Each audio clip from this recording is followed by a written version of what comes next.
Hartlike goeiemôre en baie welkom ook by vanoggend se aanlyn erediensbelewenis. Mag jy ook so beleef hoe die Here jou ontmoet daar waar jy is. En in Paastyd groet ons mekaar met hierdie woorde: die Here het opgestaan, hy het waarlik opgestaan en die opgestane Here is met ons. Ons sing 'n loflied, ons sing lied 199 hartlik saam.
Psalm 148 is die begin van ons liturgie by wyse van aanvangswoord. Prys die Here vanuit die hemele, prys hom in die hoë hemel, prys hom alle engele, prys hom alle hemelwesens, prys hom son en maan, prys hom alle sterre, prys hom hoogste hemele en waters in die hoë hemelruim. Laat hulle die naam van die Here prys, want hy het beveel en hulle is geskep.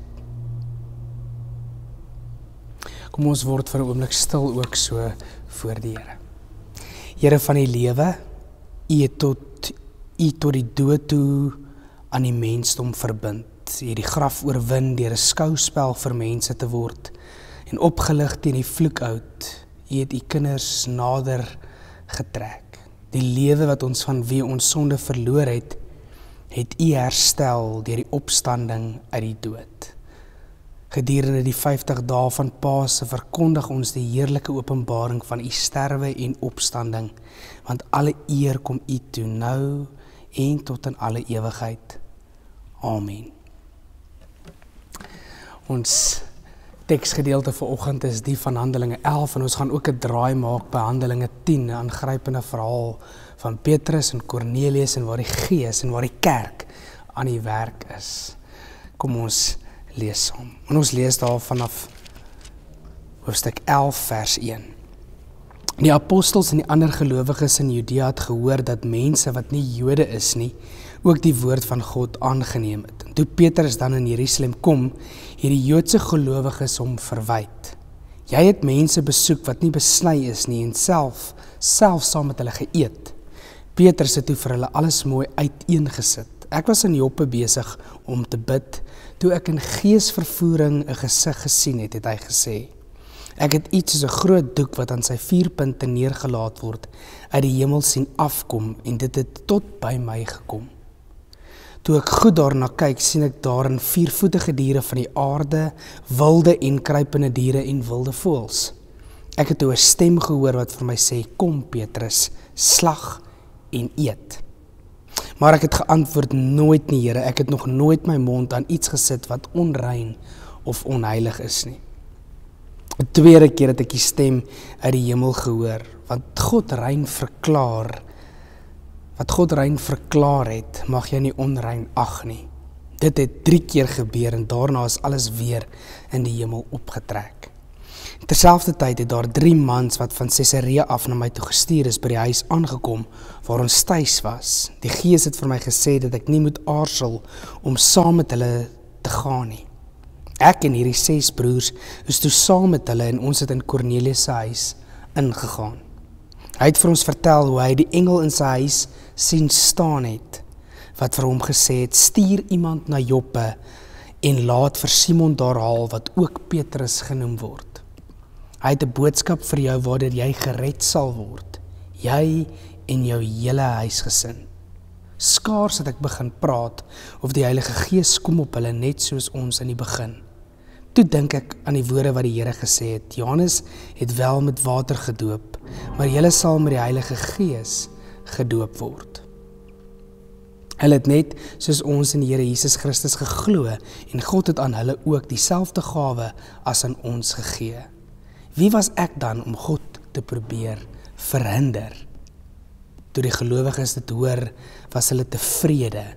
Hulle het God geprys en gesê, God het selfs mense wat nie Jode is nie tot inkeer gebring en aan hulle die lewe, om aan hulle die lewe te gee. Ons teks, ons tema vir vanoggend is hierdie tema, hoe kan ek ooit God verhinder? As God 'n afspraak en 'n ontmoeting met mense het, hoe kan ek daarvan in die pad staan? In die teenwoordigheid van die Gees word ons uitgenooi in hierdie gedeelte as ons hoor hoe Petrus voor 'n kruispad te staan kom. Kom ons beweeg net vir 'n oomblik na Handelinge 10 toe en dan hoor ons hier waar Kornelius dieselfde ervaring het. In Caesarea was daar 'n man met die naam Kornelius, 'n kaptein in die sogenaamde Italiaanse regiment. Ek lees van hoofstuk 10 vers 1. Hy was godsdienstig en godvreesend, hy en sy hele gesin. Hy het baie gedoen om die armes onder die Joodse volk te help en het gereeld tot God gebid. Een middag teen 3 uur het hy 'n gesig duidelike engel van God na hom toe sien kom wat hom roep, Kornelius. Kornelius het hom verskrik aangekyk en gevra, wat is dit, meneer? Die engel sê toe vir hom, God het gelet op jou gebede en op wat jy vir die armes doen, en hy het aan jou gedink. Stuur nou dadelik mense na Joppe toe en laat daar 'n sekere Simon haal wat ook Petrus genoem word. Hy is tuis by 'n ander Simon, 'n leerlooier wat by die see woon. En Kornelius reageer en hy laat vir Petrus haal. En dan reageer Petrus op hierdie besoek van hierdie besoekers. En ons lees hier vanaf vers 21. Petrus het onder toe gegaan en vir die mans gesê, hier is ek, dis vir my wat julle soek, en waarom is julle hier? Hulle het geantwoord, kaptein Kornelius, 'n opregte godsvreesende man, vir wie die hele Joodse volk hoë agting het 'n openbaring deur 'n heilige engel gekry dat hy na u huis toe moet na sy huis toe moet laat haal, om te hoor wat u te sê het. Petrus nooi hulle in en gee vir hulle huisvesting. In vers 27 hoor ons, terwyl Petrus met Kornelius praat, gaan hy by die huis binne waar hy baie mense by mekaar aantref en hy sê vir hulle, julle weet dat 'n Jood nie met iemand van 'n ander volk mag omgaan of by hom in sy huis mag kom nie. Maar God het vir my gewys dat ek geen mens as onrein of onheilig mag beskou nie. En daarom het ek sonder om tee te stribbel gekom toe julle my laat haal het. Mag ek geen mens, God het my gewys dat ek geen mens as onheilig of onrein mag beskou nie. En dan in vers 34, dan hoor ons van hierdie selfde hoofstuk, toe het Petrus aan die woord gekom en gesê, waarlik, ek begryp nou eers dat God nie onderskeid maak nie.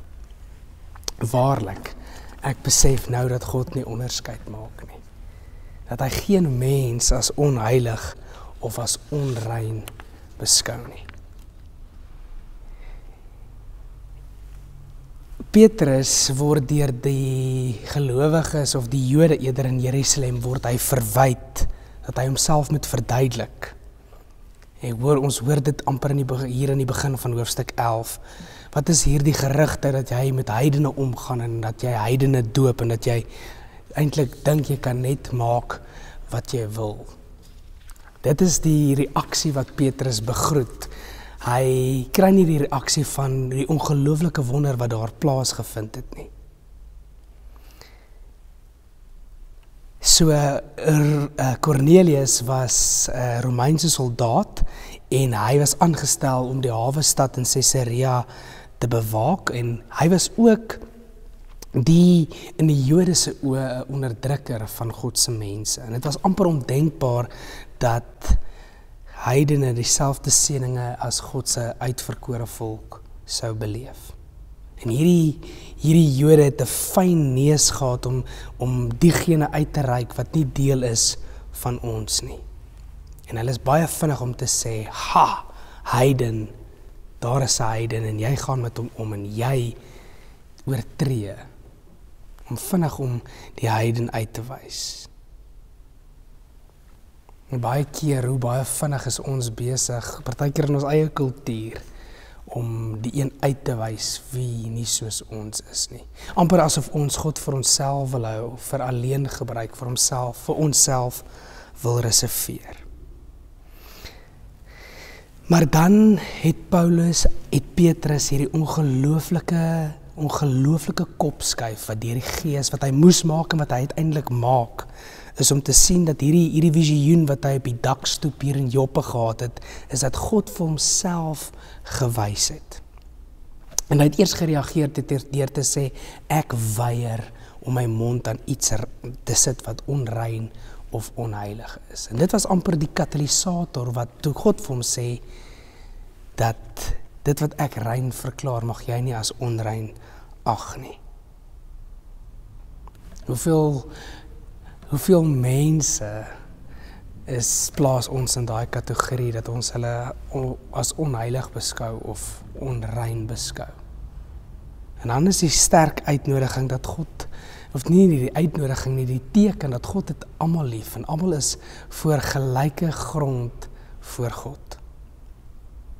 En dat God as ware deur sy Gees amper hier die skeiding wat die Jode maak tussen Jode en die wat besny is, uit die pad wil vee deur sy Gees en te sê, maar almal het ek ewe lief. En dan is dit hierdie wonderlike ontdekking wat gemaak word, is om te sê dat ek hoef nie langer te beklei om God vir myself te hou nie. Ek hoef nie amper meer die grense en die mure te bewaak nie. Ek kan met vrymoedigheid kan ek alle mense as heiliges beskou. Alle mense, en ek wonder baie keer dat hierdie is 'n grens wat Paulus ook moes oorsteek in sy eie lewe. Maar dit het 'n radikale impak en 'n radikale invloed in sy lewe.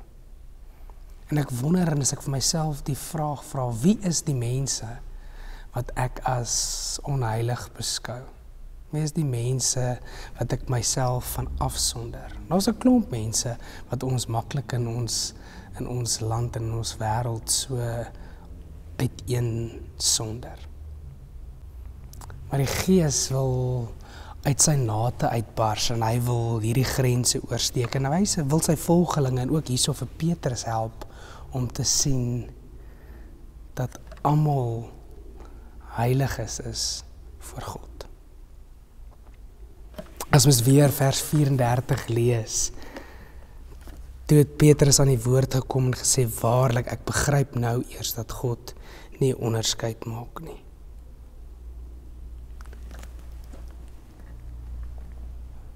Hoe kan ons toelaat dat die Gees ons help, sodat ons ook sonder onderskeid kan leef?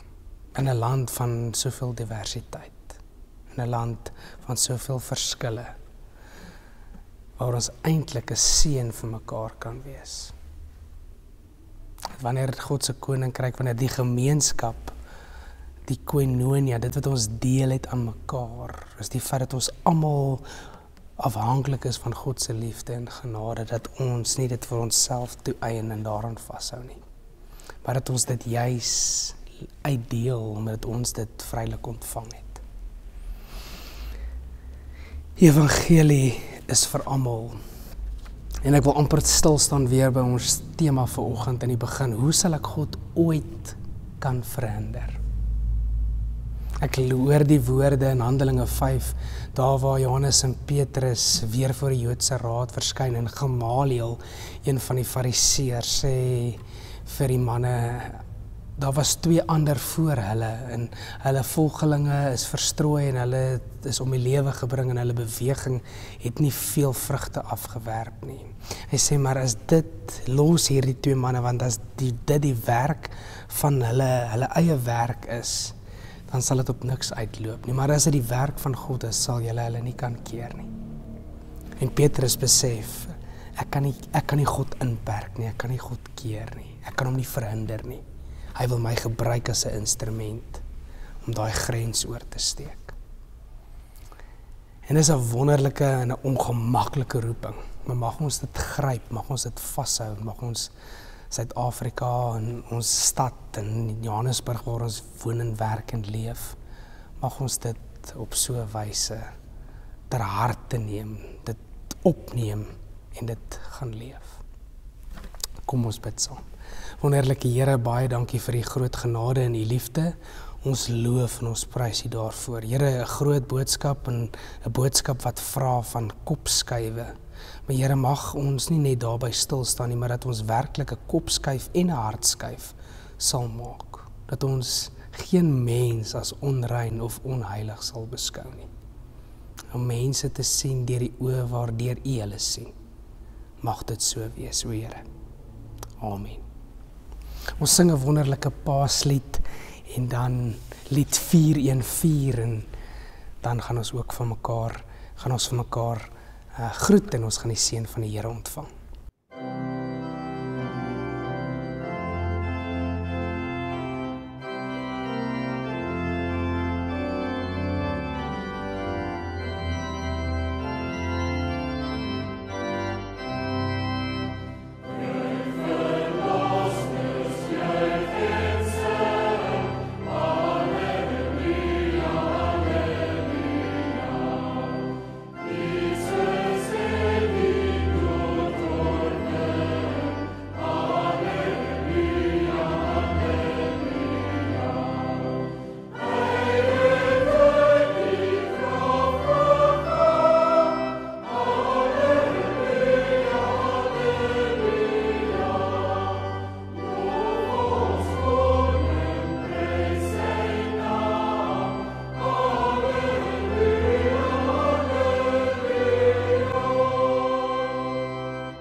Geliefdes, God sal ons genadig wees en ons seën. Hy sal tot ons redding verskyn, sodat sy dade oor die wêreld bekend mag word, sy reddende krag onder alle nasies. Laat alle volke U loof, o God, mag al die volke U loof. Amen.